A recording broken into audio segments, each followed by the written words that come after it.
Hello everyone, today we are going to look first cornea का special investigation. तो सबसे पहले है टर्म है that is the keratometry, pachymetry and corneal topography. क्या क्या है?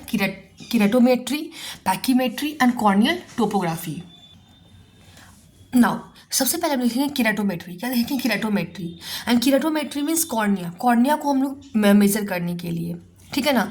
तो उसके पहले हम लोग ये देखते हैं कि जो हमारा जैसे कॉर्निया है, ठीक है ना, तो कॉर्निया का एंटीरियर सरफेस जो होता है, ठीक है, उसका जो रेडियस ऑफ कर्वेचर एंटीरियर, जैसे कॉर्निया यहाँ पे एंटीरियर सरफेस है, उसका रेडियस ऑफ कर्वेचर कितना होता है? 7.8 mm। इसका जो रेडियस ऑफ कर्वेचर जो एंटीरियर सरफेस का कितना होता है? 7.8 mm होता है। और पोस्टीरियर सरफेस का रेडियस ऑफ कर्वेचर कितना होता है? 6.5 नैनोमीटर mm होता है, ठीक है। 7.8 mm और 6.5 mm। तो एंटीरियर सरफेस का रेडियस ऑफ कर्वेचर कितना होता है?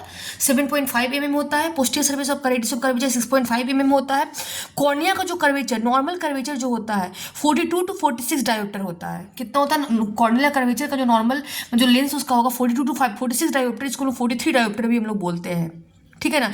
ये बेसिकली ओवरऑल होता है। जैसे कि अगर एंटीरियर की बात करेंगे तो एंटीरियर में कितना था? 7.8 mm का, तो उसका था +49 डायोप्टर। और पीछे वाला कितना था? -6.5 mm, उसका था -6 डायोप्टर। तो दोनों मिलाकर के माइनस कर देंगे तो 43 डायोप्टर हो जाएगा। और 43 dioptre is the 3/4 of the total refractive power. जो हमारा लेंस और कॉर्निया का जो मिला करके उसका 3/4 जो है कॉर्निया ही ले रहा है, ठीक है ना। And over the anterior surface, anterior surface के ऊपर में क्या होता है? एक टीयर फिल्म होता है, ठीक है। क्या होता है? एक टीयर फिल्म होता है। There is reflection between the tear film and the corneal surface. जो टीयर फिल्म है और कॉर्नियल जो इंटरफेस है उसके बीच में रिफ्लेक्शन होता है। एंड अदर साइड एंडोथीलियम के बीच में और एक्वस ह्यूमर के बीच में, एंडोथीलियम ये लेयर हो जाएगा, इधर में aqueous aqueous interface, aqueous humour जो बोलते हैं। तो ओवर एंटीरियर सरफेस में क्या होगा? ओवर एंटीरियर सरफेस में क्या होगा? टीयर फिल्म होगा। Over anterior Surf tier film होगा। रिफ्रैक्शन होगा किसके बीच में? टीयर फिल्म के बीच में होगा और कॉर्नियल सरफेस के बीच में होगा। और अदर साइड में क्या होगा? एंडोथीलियम होगा और एक्वस सरफेस के बीच में, दैट इज द रिफ्रैक्शन होगा, ठीक है। तो अब किरेटोमेट्री की बात करेंगे तो ये मेजर किसको करेगा? कॉर्नियल कर्वेचर को मेजर करेगा। प्रिंसिपल में क्या है? कॉर्निया एक ट्रांसपेरेंट है, कॉर्निया ट्रांसपेरेंट होता है, that act as mirror. Cornea क्या है? ट्रांसपेरेंट होता है, ये मिरर की तरह काम करता है। कॉर्निया क्या होता है? ट्रांसपेरेंट होता है, that act as a mirror. Anterior surface of cornea जो होता है वो किसकी तरह एक्ट करता है? कॉन्वेक्स मिरर की तरह। एंटीरियर सरफेस ऑफ कॉर्निया किसकी तरह एक्ट करता है? कॉन्वेक्स मिरर की तरह एक्ट करता है। Size of the image is formed is inversely proportional to the curvature. जो साइज ऑफ इमेज जो बनता है वो कैसा बनता है? इनवर्सली प्रोपोर्शनल टू कर्वेचर बनता है। कैसा बनता है? Inversely proportional to curvature. तो प्रिंसिपल में क्या है? कॉर्निया एक ट्रांसपेरेंट होता है जो कि मिरर की तरह एक्ट करता है। एंटीरियर सरफेस ऑफ जो कॉर्निया है वो किसकी तरह एक्ट करता है? कॉन्वेक्स मिरर की तरह एक्ट करता है। एंटीरियर सरफेस ऑफ कॉर्निया किसकी तरह एक्ट करता है? कॉन्वेक्स मिरर की तरह, ये याद रखना है, कॉन्वेक्स मिरर की तरह एक्ट करता है। साइज ऑफ इमेज जो है वो formed inversely proportional to curvature होता है। साइज ऑफ इमेज कितना होता है? इनवर्सली प्रोपोर्शनल टू कर्वेचर होता है। Size of image is inversely proportional to curvature and curvature is directly proportional to refractive power, ठीक है। तो size of image inversely proportional to curvature भी होगा और inversely proportional to refractive power भी होगा। यहाँ पे कर्वेचर का मतलब होता है रेडियस ऑफ कर्वेचर, ठीक है ना। अब हम लोग किसके हेल्प से कॉर्नियल कर्वेचर को मेजर करते हैं? जैसे अभी हमने देखा किरेटोमेट्री, तो डन बाई मैनुअल किरेटोमीटर से करते हैं, ऑटोमेटिक किरेटोमीटर से करते हैं, ठीक है ना। कॉर्नियल टोपोग्राफी जिसको बोलते हैं के मैप्स, ठीक है ना, कॉर्नियल टोपोग्राफी से करते हुए के मैप्स होता है, ठीक है ना।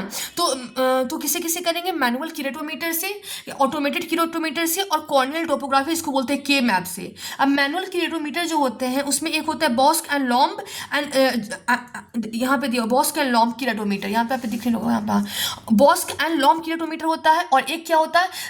जवेल स्कोजॉक किरेटोमीटर। तो मैनुअल किरेटोमीटर दो तरह के होते हैं, बॉस्क एंड लॉम्ब एंड जवाल स्कॉस किरेटोमीटर, ठीक है। अब यहाँ पे किरेटोमेट्रिक इमेजेस हैं, ठीक है। अब व्हाट आर द करेक्ट, अब देखो यहाँ पे एक और था कि image is seen in the form of keratometric mires. Image कैसा दिखता है? In the form of keratometric mires की फॉर्म में दिखता है। एंड नाउ किरेटोमेट्रिक इमेज हो गया यहाँ पे। अब what is the correct positioning of mires? Correct positioning of mires में क्या होता है कि माइनस साइन, ये दोनों वर्टिकल जो मायर्स है उसके बीच में माइनस साइन होता है बिटवीन द वर्टिकल मायर्स, जो कि सिंगल होता है, ओवरलैप्ड होता है। कैसा होता है? सिंगल होता है और ओवरलैप्ड होता है। और plus sign between the horizontal मायर जो होता है, सिंगल होता है और ओवरलैप्ड होता है। तो minus sign between the vertical mire single होता है, ओवरलैप्ड होता है, plus sign between horizontal mires क्या होता है, सिंगल होता है और ओवरलैप्ड होता है। उसके बाद हम लोग रीडिंग ले लेते हैं, पहले ये हो गया माइनस साइन पॉजिटिव साइन, उसके बाद हम लोग रीडिंग ले लेते हैं। If value is greater than 46 then cornea steep होता है, if value is less than 42 then cornea flat होता है, ठीक है ना।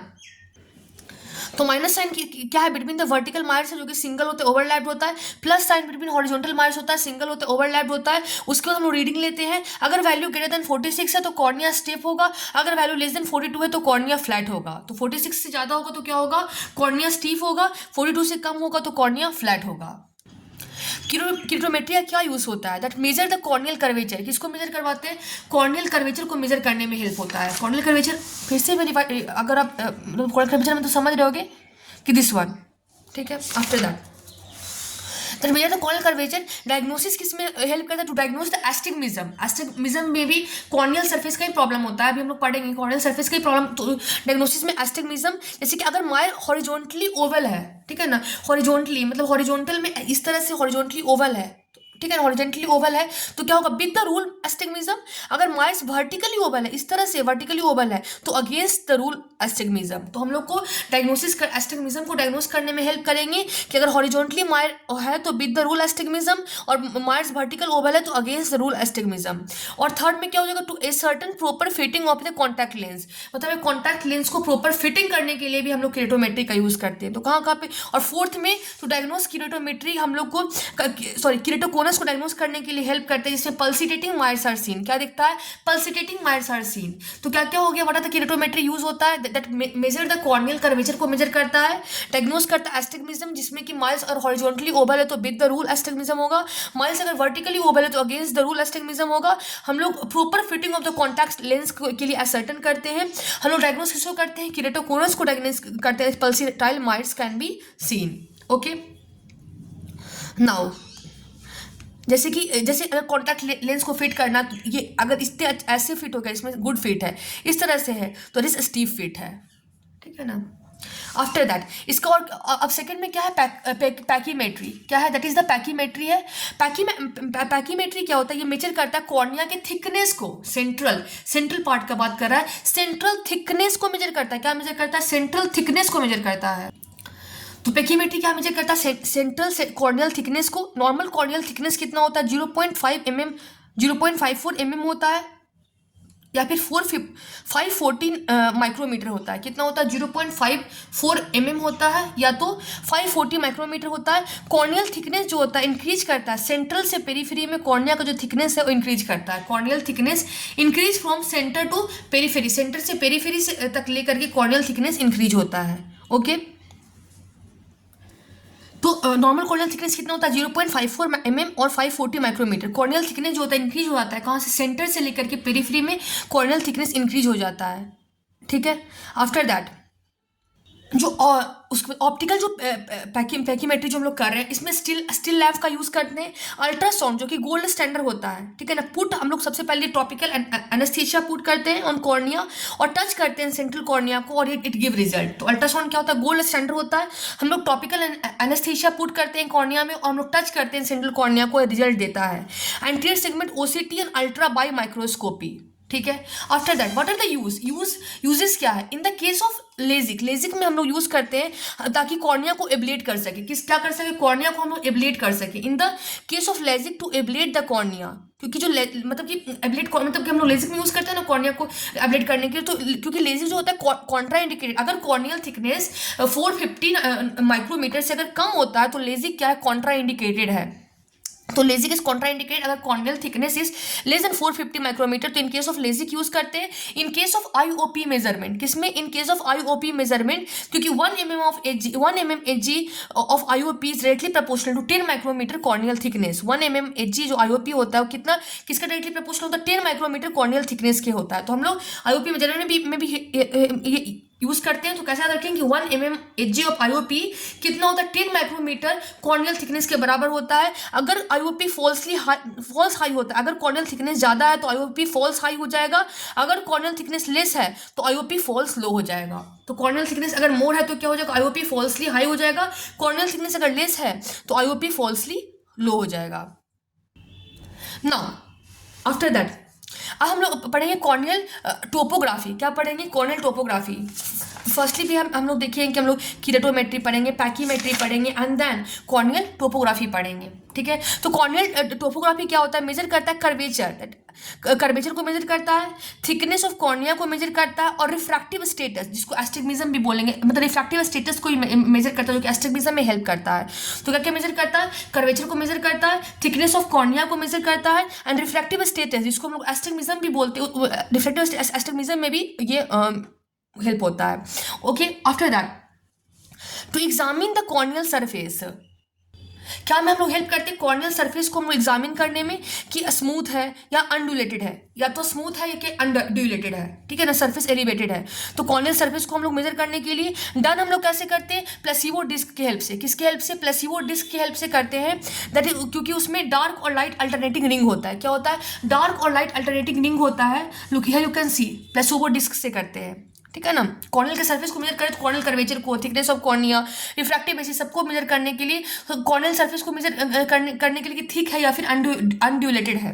ठीक है ना, सरफेस एलिवेटेड है। डन यूजिंग प्लेबो डिस्क, जिसमें क्या होता है? डार्क और लाइट अल्टरनेटिंग रिंग्स होता है। उसके बाद क्या है? ऑर्ब स्कैन। ऑर्ब स्कैन में क्या होता है? ये मेजर करता है कॉर्नियल थिकनेस को प्लस टोपोग्राफ। और स्कैन क्या होता है? कॉर्नियल थिकनेस को मेजर करता है प्लस टोपोग्राफी इसमें होता है, मतलब corneal thickness plus topography. Use the principle of split scan imaging. किस प्रिंसिपल से काम करता है? और स्कैन। ठीक है ना, तो इसमें से स्कैन वर्ड ले लिया, स्प्लिट स्कैन इमेजिंग के ये से हेल्प से करता है। ठीक है ना, उसके बाद पेंटाकैम एक आता है। पेंटाकैम क्या मेजर करता है? मेजर करता है कॉर्नियल की थिकनेस को, कर्वेचर को, और topographic elevation of maps of anterior surface plus topographic elevation of maps of posterior surface plus anterior segment का इमेजिंग को करता है। तो पेंटाकैम में क्या होता है? मेजर करता है कॉर्नियल थिकनेस को मेजर करता है, कर्वेचर को मेजर करता है, topographic elevation of maps of anterior segment को मेजर करता है, topographic elevation of maps of posterior segment को मेजर करता है, और एंटीरियर सेगमेंट इमेजिंग को मेजर करता है। किसको किसको?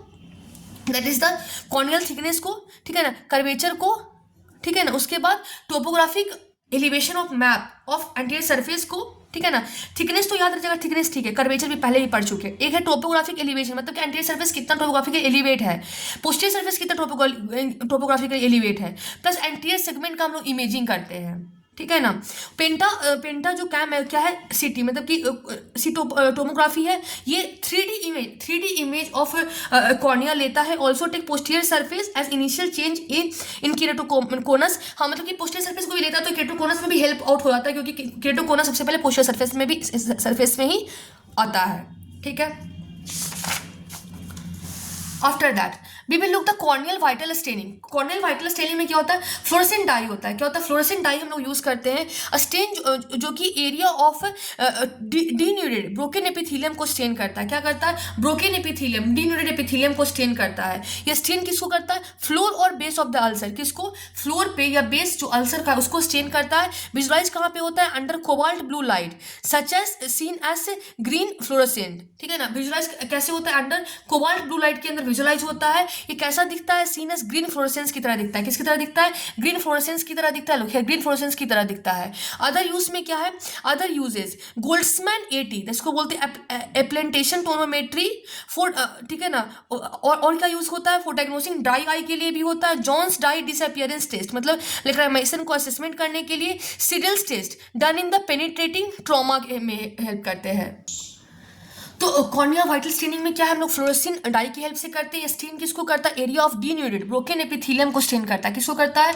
एरिया ऑफ डीन्यूडेड ब्रोकन एपिथेलियम को स्टेन करता है। ठीक है ना, ये किसको स्टेन करता है? फ्लोर या फिर बेस ऑफ द अल्सर। किसको स्टेन करता है? फ्लोर या फिर बेस ऑफ अल्सर को स्टेन करता है। फ्लोर या बेस ऑफ अल्सर को विजुलाइज किसके अंदर होता है? Under cobalt blue light. किसके अंदर? अंडर कोबाल्ट ब्लू लाइट के अंदर स्टेन होता है, जो कि दिखता कैसे? ग्रीन फ्लोरेसेंस की तरह दिखता है।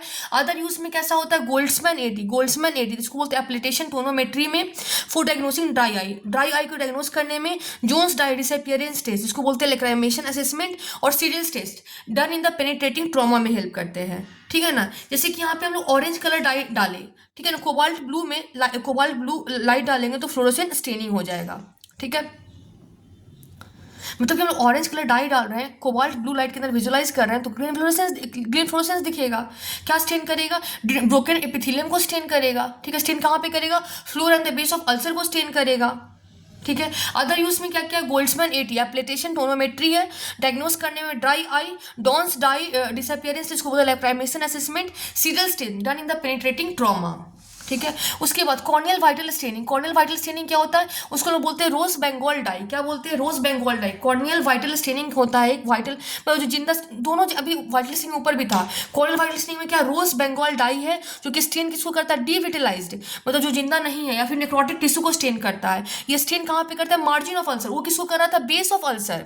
जो हमारा फ्लोरेसेंट डाई है जो कि ऑरेंज कलर का डाई है, जो कोबाल्ट ब्लू लाइट के अंदर के प्रेजेंस में ग्रीन फ्लोरेसेंस दिखाता है, वो वाइटल स्टेनिंग कर रहा था ब्रोकन एपिथेलियम का जो कि फ्लोर और बेस ऑफ अल्सर कर रहा था। ये डिविटलाइज्ड या फिर नेक्रोटिक टिश्यू को स्टेन करता है, और स्टेन किसको करता है, मार्जिन ऑफ अल्सर को। किसको, मार्जिन ऑफ अल्सर को स्टेन करता है। No, Alcian blue dye, Alcian blue dye किसको स्टेन करता है, stain mucin deposits and filaments. किसको करता है, स्टेन म्यूसिन डिपॉजिट्स को और फिलामेंट्स को स्टेन करता है, that is Alcian blue dye. Stain mucin deposits को और फिलामेंट्स को, किसको म्यूसिन डिपॉजिट्स को और फिलामेंट्स को स्टेन करता है Alcian blue dye, stain mucin deposit and filaments. After that उसके बाद क्या है, लिसामेन ग्रीन। क्या है, लिसामेन ग्रीन है जो कि स्टेन करता है डिविटलाइज्ड या फिर डैमेज्ड टिश्यू।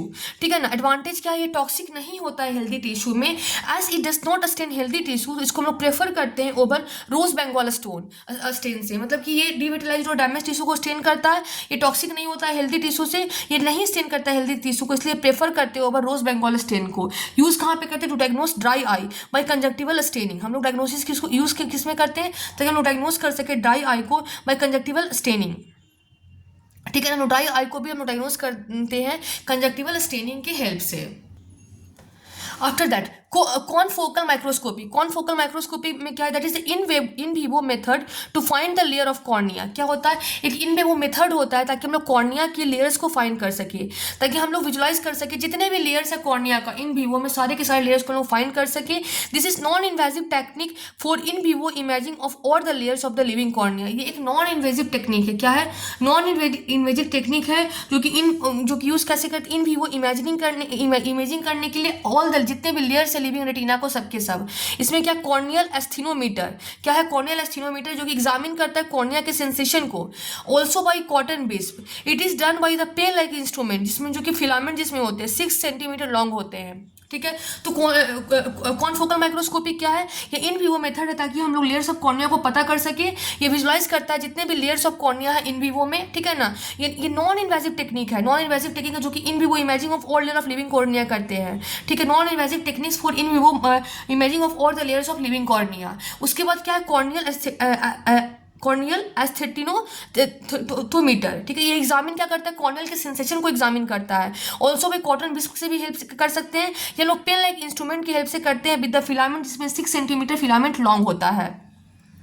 हम लोग पेशेंट ने कॉर्निया को टच करेंगे फिलामेंट से, अगर सेंसेशन फेल्ट नहीं होता है तो लोग रिट्रैक्ट कर देंगे फिलामेंट को बाय द 0.5 सेंटीमीटर और चेक करेंगे, रिपीट करेंगे till the patient feel the sensation. ठीक है ना। जितना स्मॉल लेंथ ऑफ फिलामेंट होगा वो elicit the corneal sensation, lower the corneal sensation then the normal.